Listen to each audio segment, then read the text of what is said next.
Hey y'all, can you feel that? You can feel it. It's happening. Listen. You smell something?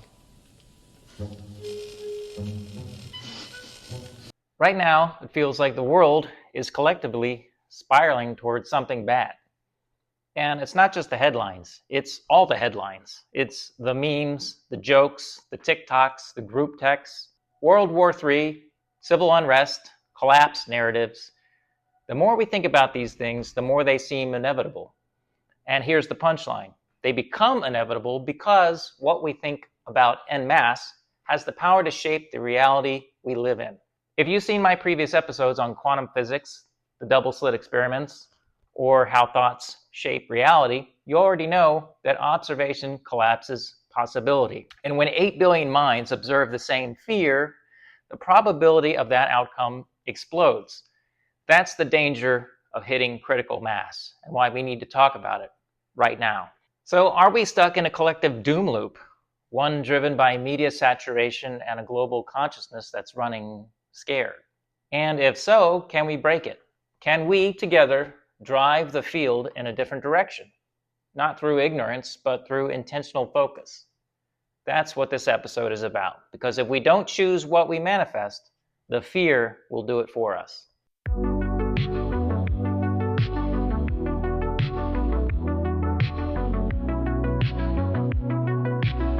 Welcome back to Thinking and Being. If you like what you see today, please go ahead and like and subscribe, as this will enable you to see more content from myself and others just like this. As we go along, as I've said, my pledge to you is that I'll make each video 1% better. So all I ask is that you stick around for that improvement as we go. So why this particular topic? This one's been building for a while, and I delayed my next episode to do this one now because it's more timely and relevant. First, an idea got me thinking, the idea of collective consciousness, how thoughts can drive outcomes at scale. Then the world got noisy, headlines, doom posting, even dark humor around inevitable collapse. And then my mom, out of the blue, she called me from 500 miles away saying she could feel something was wrong, that I was worried about all the bad news in the world. She felt it. And I realized it wasn't just me, it's everyone. The human field is saturated with anxiety and expectation right now. And if you watch my other videos about the double slit experiment, the game of life, level 33, and the other one titled Possible Reality, you know that this isn't abstract. The danger isn't just in the events we fear, it's in how we unconsciously are fueling them. So let's talk about what happens when global consciousness reaches critical mass and what we can do about it.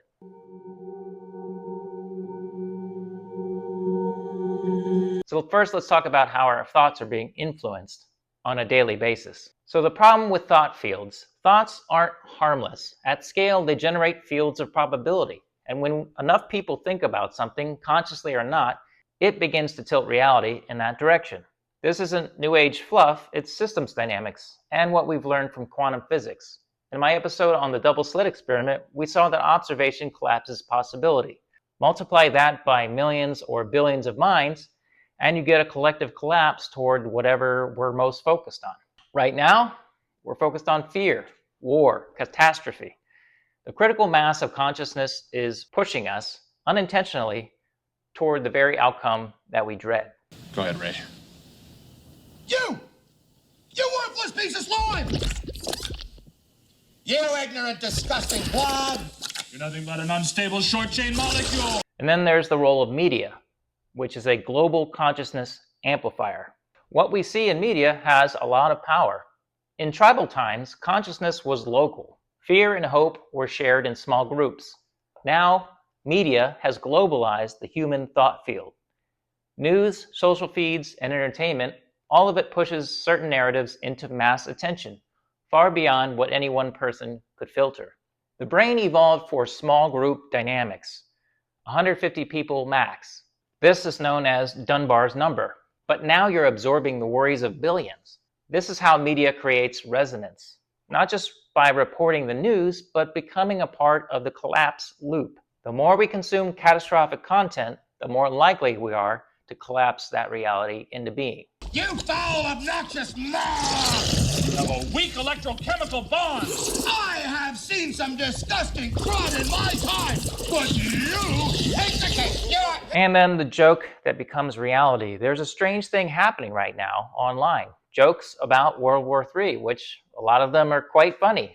There's also memes about collapse, casual gallows humor. But even ironic posting is still mental rehearsal. Your brain doesn't fully separate joking from thinking about. Neurologically, it's still practice. And the more we joke about it, the more attention weight we give it, which adds momentum to the field. In quantum terms, all observation matters. It's like training for an outcome we don't actually want. But the field doesn't care about our intent, it cares about the focus that we apply. And fear carries momentum. Here's the other problem. Fear sticks. It has more psychological gravity than neutral or positive thoughts. That's why catastrophes, even the ones that haven't happened yet, carry momentum. In my Game of Life and Level 33 episodes, we talked about this. Negative expectations can lock a system into low energy loops for years or even decades. You can see it in global trauma, wars, and pandemics, and personal trauma too. Once fear dominates the field, it becomes self-reinforcing. The longer we stay in that loop, the harder it is to break out. And then there's the timeline that we're building. If you think about reality as a range of possible timelines, which is exactly what the quantum eraser and delayed choice experiments suggest, then every collective thought is like a vote. Right now, the global field is voting heavily for collapse, even among well-meaning people. And the more minds that lock into that expectation, the fewer high-probability good timelines remain. We literally shrink the field of positive possibility. And if we don't intervene, the default timeline becomes one of war, chaos, and decline, not because it was fated, but because we thought it into being. So then there's critical mass, the tipping point of our reality. This is the danger of critical mass. In nuclear physics, enough unstable atoms close together trigger an unstoppable reaction. Group consciousness works the same way. When enough minds align, even accidentally, they create tipping points. Possibilities collapse faster. That's why right now feels so weird, so volatile, because we're approaching a tipping point in the human thought field. But the same mechanism can work for good. If we consciously redirect attention, even in small ways, we can shift the field and open up better timelines. That's where this episode is going. You mean this stuff actually feeds on bad vibes? Like a cop in a donut factory. We've been running tests to see if we can get an equally strong positive reaction. What kind of test? Well, we sing to it, and we talk to it, and say supportive, nurturing things to it. You're not sleeping with it, are you, Ray? So relating this all to Ghostbusters, the movie from the 1980s. Don't think about the Stay Puft Marshmallow Man. Remember that? Ray accidentally thought of the Stay Puft Marshmallow Man. And because he focused on it, it manifested. Did you choose anything? No! Did you? My mind is totally blank. I didn't choose anything.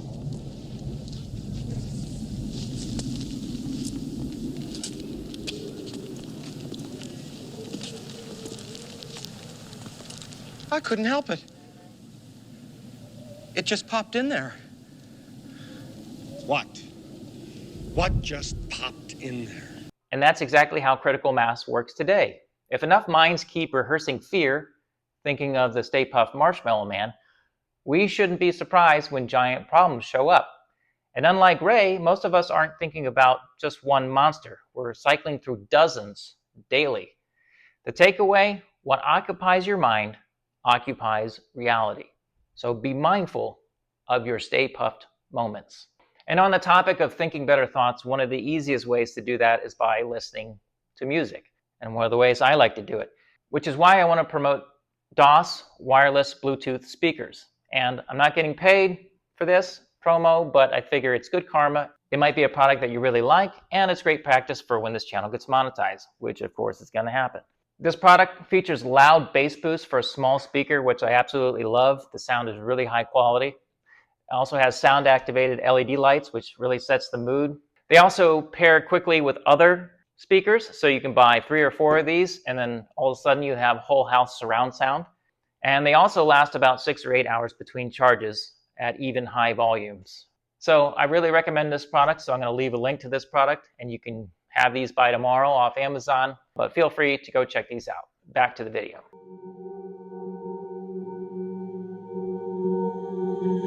So next, let's do some analysis. Our brains were built for villages. Here's the mismatch. Our brains evolved to track about 150 people, a tribe or a village. That also correlates well with Dunbar's number. I'll leave a link to that study in the description below. You can know who was sick, who needed help, what local threats existed. But today, you're exposed to wars in 20 countries, disasters across continents, AI apocalypse narratives, all before breakfast. Cognitive overload isn't just an inconvenience, it's a fundamental break in how we're wired. When the scale of bad news exceeds the brain's native filters, we default to chronic low-level anxiety. And that's very dangerous, because anxious minds unconsciously fuel the very outcomes they fear most. And they're also really bad for your physical health. So talking about the speed of fear, it's not just volume, it's velocity. Information today travels at near instantaneous speeds, far beyond any evolutionary context. A bomb drops, 10 seconds later, 2 billion people know. The neural network of humanity is now real-time, but our brains process threat at a far slower limbic level. The mismatch creates constant fight or flight activation, keeping us in survival mode consciousness. And as I showed in my Level 33 episode, consciousness in survival mode collapses possibility in negative ways, narrowing the field, locking in bad outcomes. Speed matters because it warps cognition. So are you being poisoned? Let's do a quick mental hygiene check. Here's a hard question. Are you being poisoned? Not by food, but by information. Let's do a couple of questions to test. How many doom stories have you seen this week? How often do you rehearse fear in your mind? How many of your conversations revolve around what's going wrong? If it's more than half, you're probably poisoned. The human field is infected with fear, and if you consume too much of it, you unconsciously feed the loop. The solution isn't ignorance, it's curation. You have to choose where your attention goes, or it will choose for you, and it will default to fear. Regarding Ghostbusters, too many ghosts, not enough busters. Here's the modern problem. We've got way more ghosts than Ghostbusters. Too much negative info, too fast, too few mental filters. The old crew, your brain, was designed for a small haunted house, not a global poltergeist party. When the info stream overwhelms your internal busters, fear slips through and multiplies. So before we fight the big Stay Puft Marshmallow Men, we need to upgrade our filters. And so back to the danger of saturated consciousness. The more saturated consciousness becomes, the harder it is to shift. Think of it like pouring dye into a river. A little bit of it fades quickly, but a constant flow stains the whole stream. Right now, the human thought field is heavily dyed with anxiety and collapse. If we want better outcomes, we can't just wait for other things to improve. We have to actively counter-saturate the field with positive, constructive, creative thought. Otherwise, the river runs one way, and so does the future. Recognizing this is step one. Acting on it, that's what we'll talk about next. We are scrolling, swiping, clicking, and reacting. Our brains were never meant for this much input. And one of the things I like to do is do a YouTube shout out to another YouTube content creator. I do this because it's good karma and they've inspired me to be on YouTube, so I need to give them the credit that they deserve. Today I want to promote Chase Hughes. Chase is a best-selling author and an experienced business coach who talks mostly about human behavior and the games we play in society, and also how to see the bigger picture to drive more success in your life. He also has great content that talks about how societies are influenced, such as through social media. I'll leave a link below to his channel, as well as a highly related video to this one about how things have felt off lately, and also what you can do about it. Back to this video.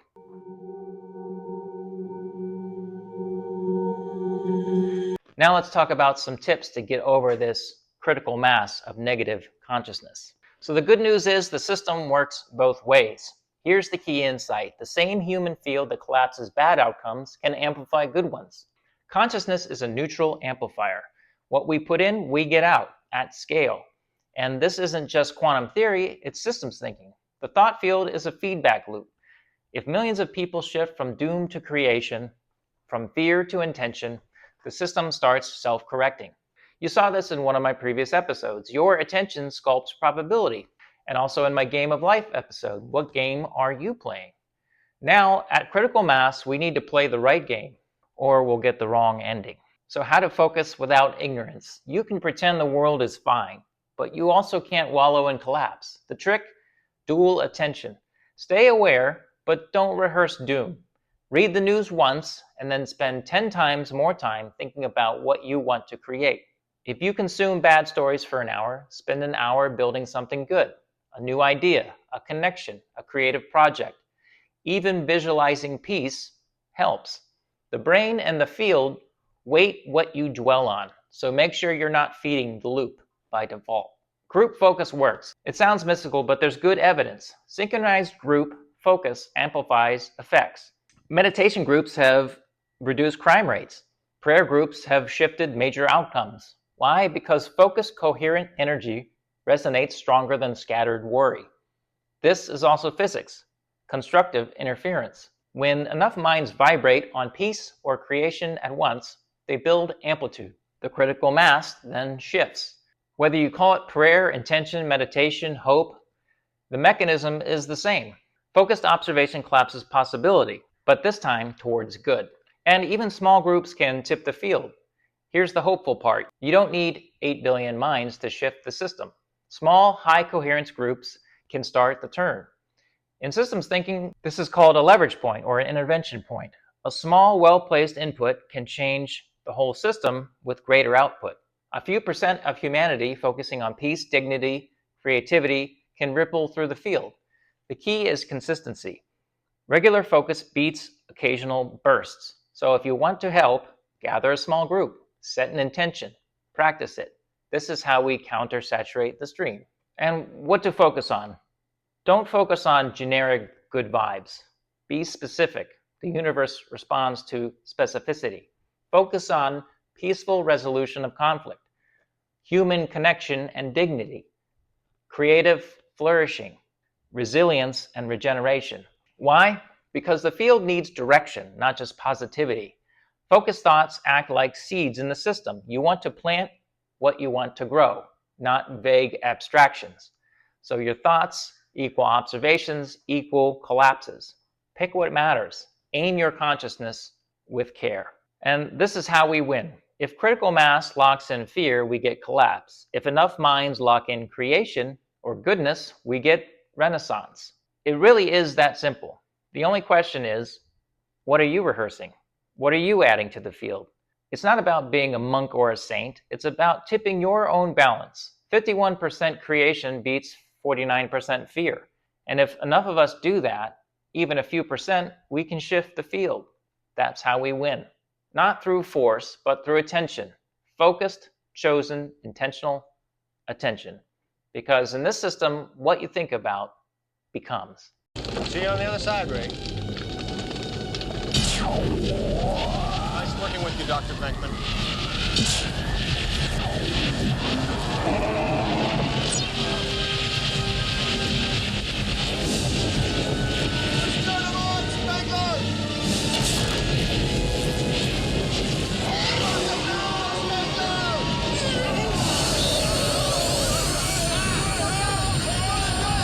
And then back to Ghostbusters.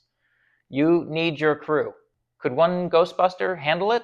Nope, it took all four, aligned, focused, working together. Same in this scenario. Focus groups shift fields. That's why intention circles, prayer groups, aligned communities matter. One mind helps, but many minds move mountains or vaporize demons. So if you want to shape better timelines, don't go solo. Build your crew, find your fellow busters, and aim your streams wisely.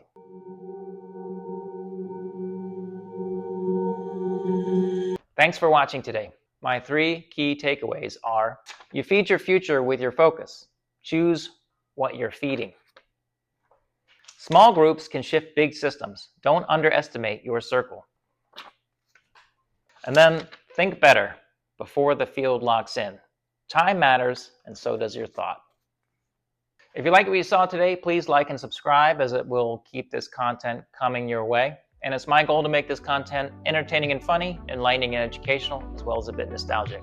Stay tuned, as we're going to talk about a lot of different topics ranging from consciousness to physics, as well as the intersections in between that affect your thinking and being. But until then, keep thinking and being, and please, whatever you do, do not go gentle into that good night.